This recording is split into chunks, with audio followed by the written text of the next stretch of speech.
Morning, everyone. Good morning. Hey. This is a big group right I here. should have brought my AirPods.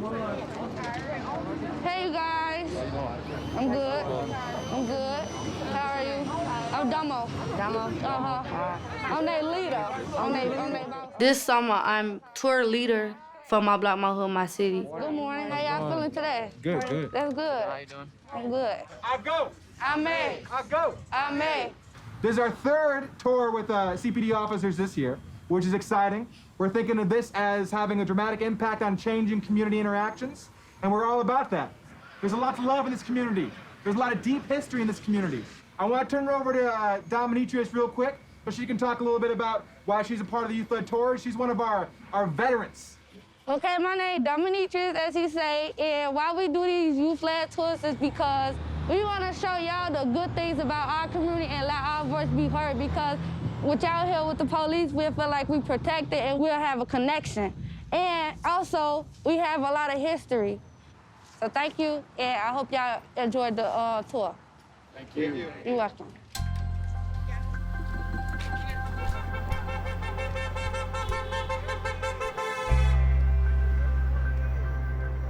This is Bobby's Barber Shop. His prices are very affordable. This is Sal's and Sammy's. Sal's and Sammy's have been in the community for over 15 years. Y'all can go in and get snacks if y'all want. Every week, we do tours with Chicago police. We got fruits like Asian pears and grapes. We tour them around the North Lundale neighborhood to show them the background history of our community. This is where Dr. King worked and lived here. It's a museum where all his work was done there and everything. People didn't want MLK here. They thought he was just going to cause trouble. He was talking about fair and equitable housing, which people didn't want to deal with.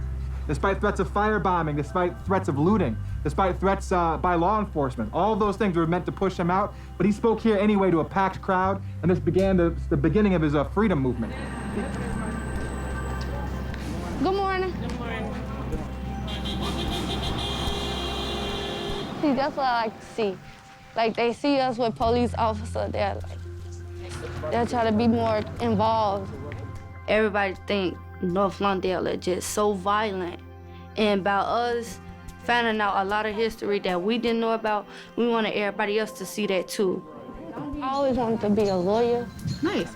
I always spark up a conversation with just random people, because if we get that connection, like people talk about personal things, it'll be like a connection, like a bond. I was a single mom, and from the beginning, my mom was telling me that it wasn't right for me to be in this profession. Right. And being a Latina, the idea is that we're supposed to be a certain role. You're supposed to be at home, you're supposed to be in the kitchen. Right.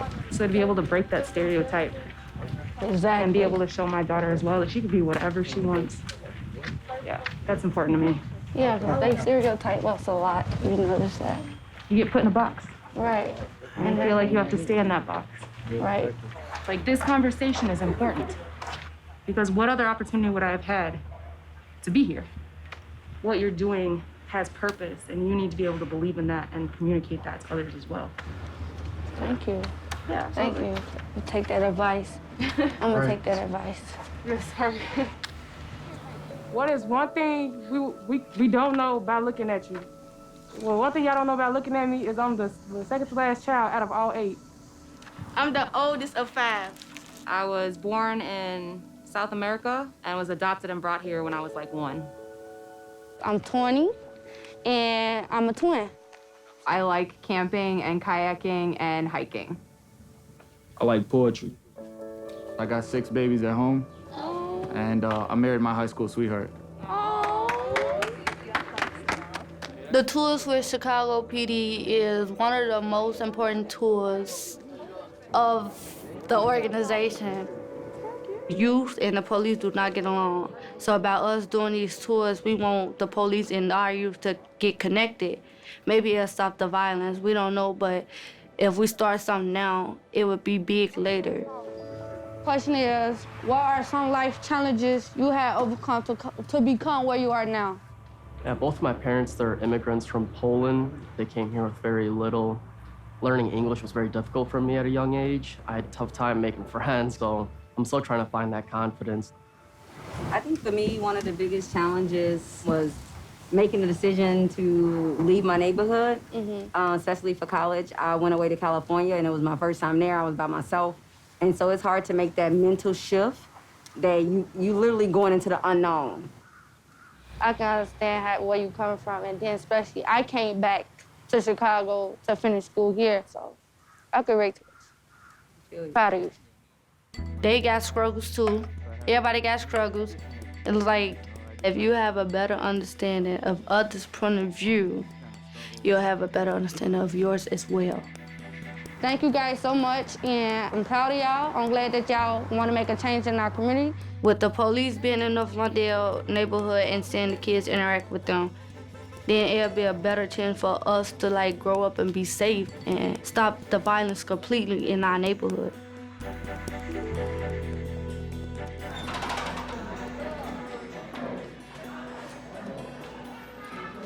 One of my goals is to like get in my apartment. My mom got her first crib when she was 19. I'm ready to move on my own. I'm ready to like be financially stable. I'm ready to do all this. It's time for me to grow up. I'm gonna be 21. It's time for me to grow up. Show me what you was looking at. The one I love. This one right here. This on Cicero. Oh, it's nice. $7.75 a month. Yeah. It look real spacious. Yeah, this is nice. I'm gonna be just stacking my money and, you know, working on my apartment. That's it. It's a huge step. Once you get a taste of being by yourself, you ain't gonna want to live with nobody. You ain't gonna want to deal with nobody. Right. And ain't nothing wrong with that. That's good, because I like my own space, my own house. You gonna love it. I can't wait.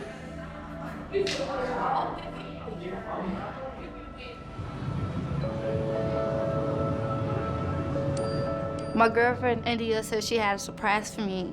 And I was so excited because she don't even do things like this. You know, India just laid back, chill, or whatever. So when she was just like, we going for a drive, I was like, okay. Where you get? She right there. When we get here, you gotta. Okay, let me just stop. No, go, bro. So we ended up pulling up to a mall. And I was like, what we doing at the mall? She was like, well, today I'm gonna give you a ring.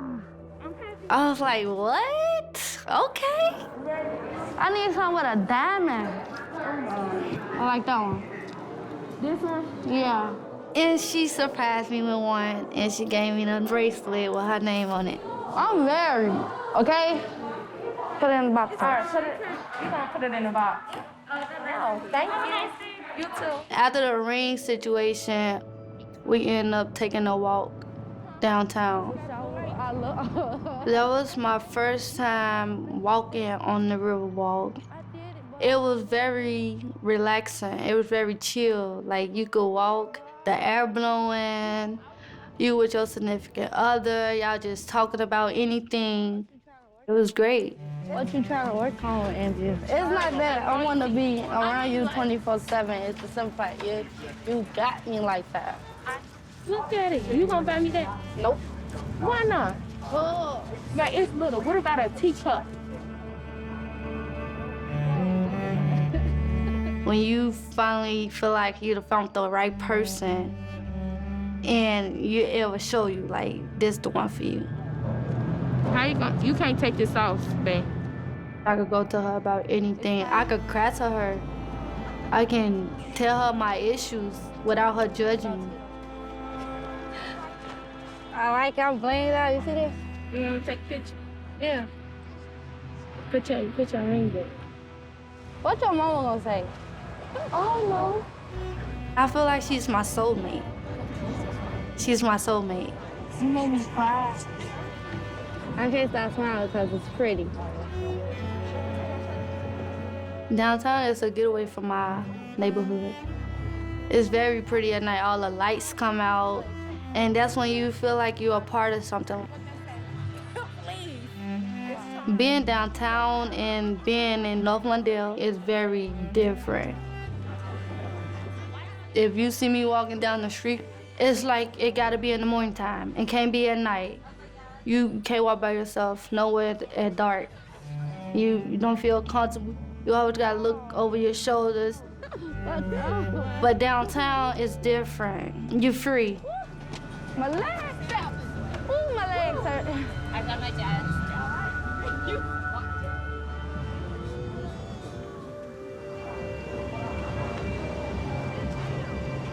I was supposed to start school September 28th.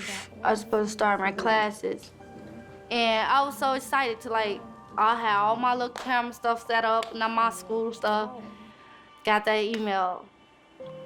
Zoom would not be able to, something was messing up with their Zoom. It was all the setbacks, all these little things is just messing up. So when they supposed to shut down Malcolm X? I don't know, but they said can't no more remote classes or anything. So ain't no classes online no more? Nope.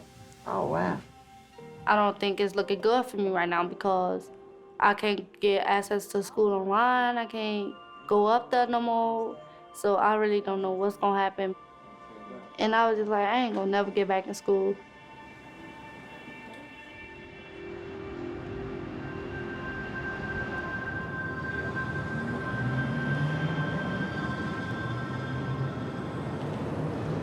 This is the apartment right now.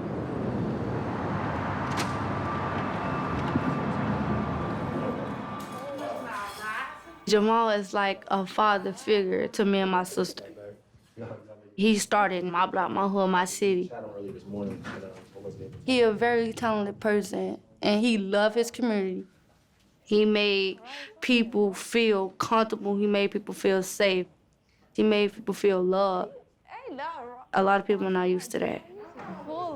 I wasn't thinking about college at all. And Jamal was like, you gonna go to college, you gonna do that. Everybody got their own path. Everybody got their own journey. And he was like, no matter how long you have to stay in school, as long as you finish.